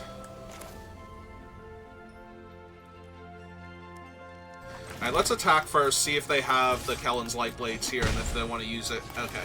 In that case, I am going to 3 Blind Mice here so I can make a 2-2 next turn.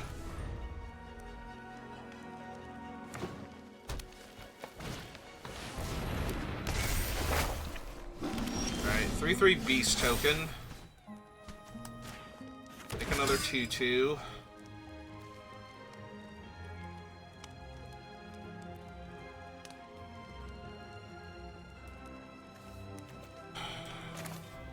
Play that out. Summon this. And yeah, I'm just going to run out the other 1-1 here. Because if they're sacrificing their creature here to tutor for something... But if I put the Cooped Up on it, then they just sacrifice it and get another creature that they can cast to hold off my board, so... Alright, well... I guess we're gonna Cooped Up that one then. Yeah, let's keep making 2-2s here.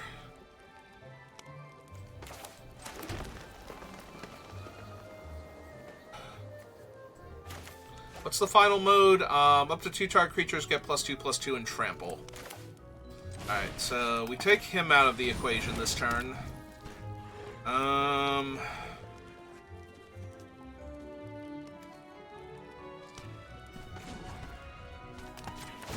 Make him awkward to block.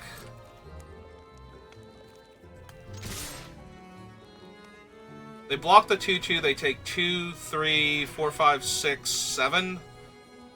Go to 11 here. If they want.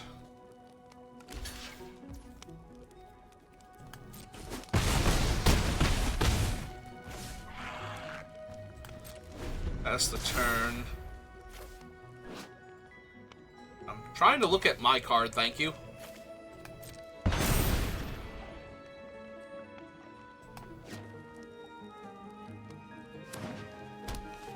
Yeah, I think I like putting pressure on their life total first. Like, I'm going to be down a 3-3, but they could still just block the 2-2 anyway. Yeah, their guy's a 5-5, but it has to attack for that to matter. I don't see them attacking right now.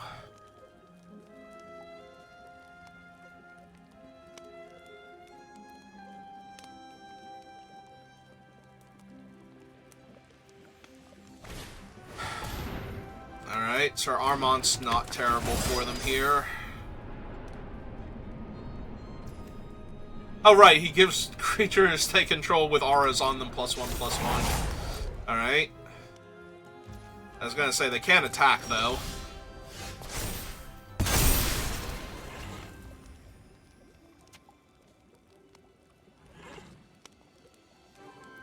Five, 6, 7, 8 puts them to 3. Puts them to 1. Because I can't eat the Gingerbread Man also. But if I put them to 1, then the Gingerbread Man is lethal by himself. So they would almost have to block my Scavenger with something else then.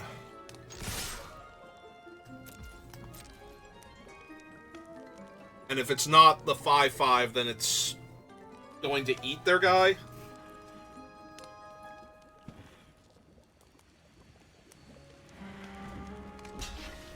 Okay.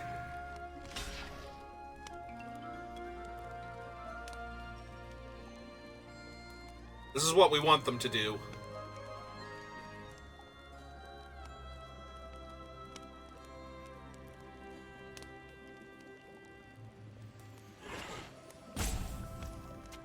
Alright, so now we eat the food, put them to 1.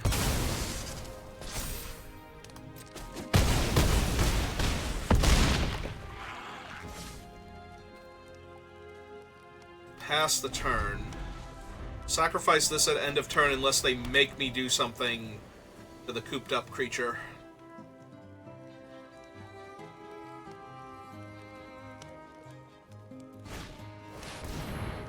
Alright, that can gain lifelink, but it needs 2 permanents to come into play.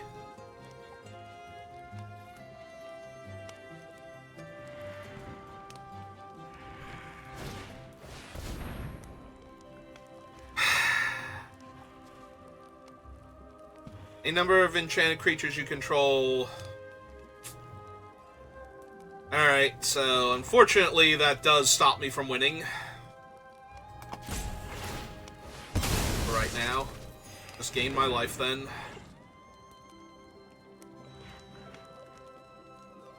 I was gonna say, please attack me. For reasons.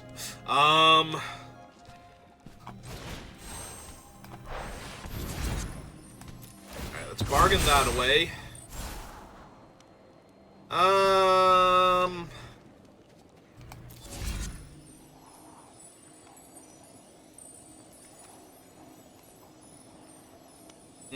There's no way for me to activate Cooped Up to get rid of their guy and bounce it back to my hand. It needs to be in the other order. I would need for her to have Flash. I definitely want the Werefox Curse to knock out one of their guys. But do I want the Stockpiler? Maybe, because I can pick up Hollow Scavenger and redeploy him. Alright. I think we keep it because it's another creature and it's letting me do stuff, and we're going to play out the land because I'm going to need it later. Don't have good attacks this turn, though.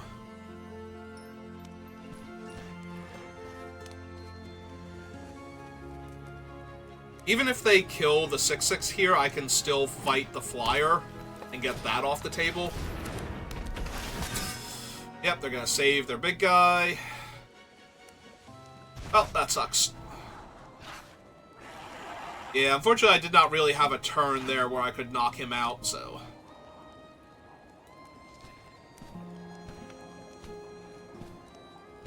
In fact, I wonder if I'm supposed to fight the flyer. with the Hollow Scavenger since the Glutton already has Trample. Like, they're at 1 here. They really can't... well, they're going to gain 3 life, I guess, so they're at 4. Yeah, now it's their turn to muse over what they should do.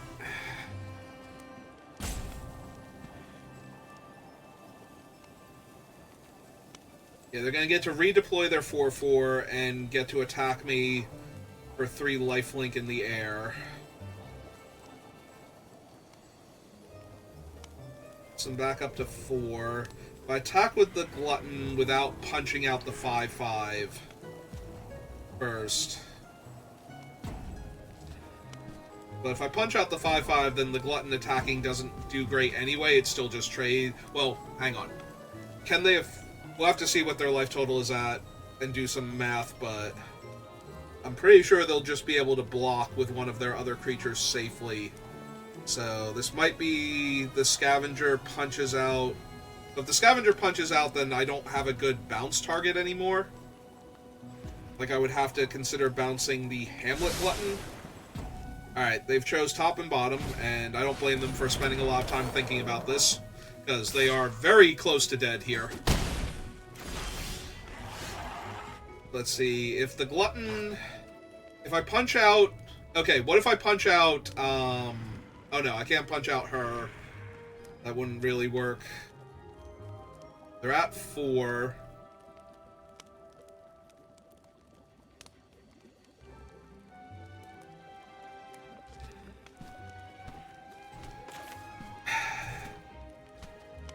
So I need to kill the flyer here, I feel like,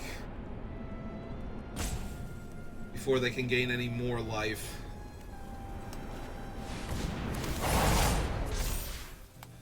Yeah, let's kill the flyer.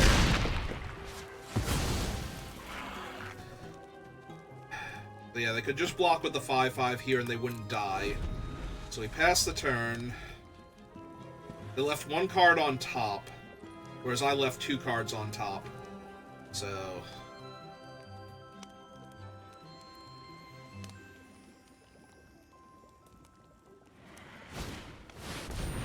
yep. Alright. I mean, they're stable, but they can't really attack right now.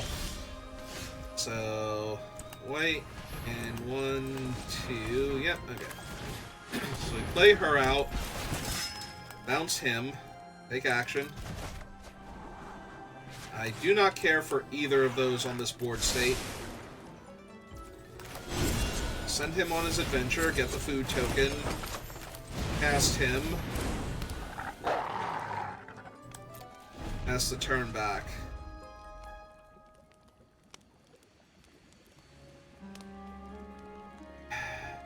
Yep. Oh, that lets them make theirs a 7/7 also. Oh, right, it's an 8/8 because of Armont.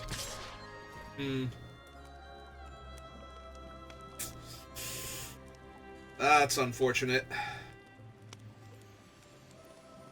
I think I take the 8 this turn. I think I use my life total as a resource. See what I draw first. I drew a Plains. Perfect. Exactly what I was hoping for here. This does give me better options for blocking with the Hollow Scavenger now. Because now Wolf plus the stockpile plus the food lets me trade with the 8/8 instead. So...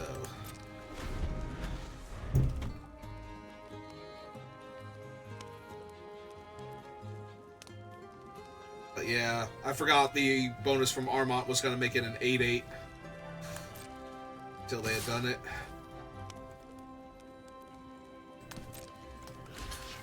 Three, 6, 7, 8.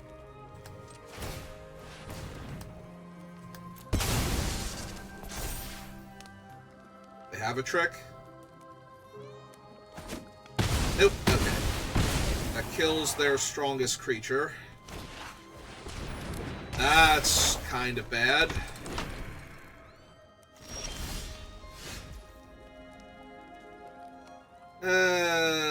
Okay. Downside is... oh, wait, I can sack the 1/1 token. Okay. So... Let's get in there. Because if they don't block with multiple things, they're just going to die. If they do block with multiple things, the Light Blades gets to slice and dice. Alright, so...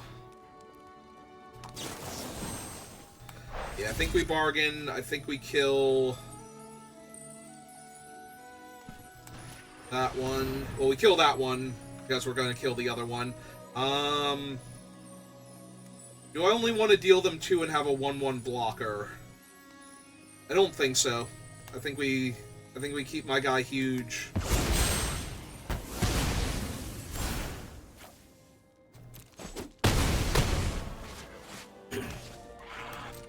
Because that gives me better options next turn. They're functionally at 7, though. Yeah, if they had have blocked a little more poorly, but there was no real reason for them to do that. Unless they thought they were going to be able to kill me on the crackback. Alright, they are that's terrifying. I only need to find 1 point of damage with this board state, so they must have something else. Alright. I need to find 4 points of damage. Lanes was not 4 points of damage. Alright, so... I block Armont, and I take lethal. Okay, so we just drew a bunch of lands there at the end. That was the one temptation for leaving the mouse alive instead of keeping the giant huge. Well, +1/+1, is that they would have taken 1 less damage, but they would have had, I would have had another blocker for a turn. So I wouldn't have taken as much damage, and I might have been able to live there for 1 more turn. But yeah, I don't think it was correct to hold back. Like, I'm not winning this game with what they had to work with if I'm holding back there. So yeah, it's just unfortunate. I don't think I ever had... they had a removal spell for the Ginger Brute while they were at 1, and then I never had time to actually activate the Cooped Up. If I did, I would have had to use it instead of putting them in range for lethal, so that's frustrating, but not something I really could have helped. And then they got to just bounce him and replay him, and... so yeah, I think we did well that game. I think I played that correctly, but... and then it just didn't work out for me. But... alright, so that was my first draft of the day, and despite how I started, that still kills me. Like, it's games like that, that really just attach themselves to my brain and just will not let go, because those are the games that I could have won and should have won. Like, that was a very obvious win, and I let it go. And when you let obvious wins go, you have to play that much better and get that much luckier to make up for them. And I want to believe that I played better after that. I don't think I made any obvious mistakes. I do think not killing the rare, the green 0/1, that's essentially a Enchantress, was a mistake, but it was much more pronounced of a mistake retroactively when they actually had a bunch of enchantments to cast than it was at the time that I did it. Because if they did not have an enchantment to cast right away, they would have been a lot more on the back foot there and possibly had to chump with that thing to not die. So I don't think that was a straight up... like, I think retroactively it was a mistake, and there was a good argument to be made for the other play of just killing the Archivist or whatever it's called over the Hamletback Giant and just letting them have a large creature also. Because either way, I don't think that was going to quite work out for me, because they did draw the Otter very soon afterwards, so even if they didn't have the Otter for like an extra turn, I don't know that I could have put enough pressure on them with them having a 6/6 Trampler in the way of my 6/6 Trampler. Like, I don't think I had good attacks with it after that. Or the 6/7, like the 6/7 might have traded off for their giant and something else, like their guy with like the other aura on him that they used to draw the card initially. So maybe I made the mistake, but that one at least feels like easier to justify. And then that last game, they just had it at the right time each time, so... Oh. Yeah. Oh, right. Because this is a quick draft, we only get one booster pack. And because... Yeah, so we traded 5,000 gems, or what would have been 750... Or I'm sorry, we traded 5,000 gold, or what would have been 750 gems, for 850 gems there. Like, we needed to get to 6 wins just to get a full rebate. I forgot how terrible quick drafts prize payout actually is. Alright, let's go. Let's go open our pack real quick. Let's extend this video just a little bit longer. Saving the Pioneer Masters until I'm certain we're done with them. And that we should be, so our Wilds of Eldraine pack is Godric. Okay. And then we have a bunch of these, so we can do them real quick. Oh, I meant open all for it, but okay. Kellen. Yeah, let's open all 3 of these. And we also got Conspiracy Unraveler, Officious Interrogation. I didn't have 4 Ezrams yet. I drafted Ezram like several times. Was it only 3? Did I only ever draft 3 Ezrams? Alright, Outlaws of Thunder Junction, which has the potential for a bunch of... Yeah, we got Gemstones already. Crime and Punishment, and Willie Duke. Okay, get those Bloomburrow packs. Lunar Convocation, Azure Beastbinder, Paw Patch, and for the common good. Duskmourn.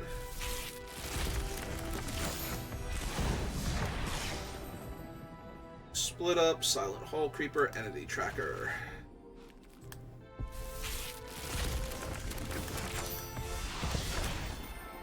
Bunch of silver wild cards, Genesis Wave, Crystal Barricade, Archdruid, and Raise the Past. Alright, and that just leaves us with the Pioneer Masters. Okay, so that's going to do it for this draft. If you're watching this live, give me a minute. We'll do one more. And if you're watching this on YouTube, thank you for watching, and I will see you next time. Good rest of your day.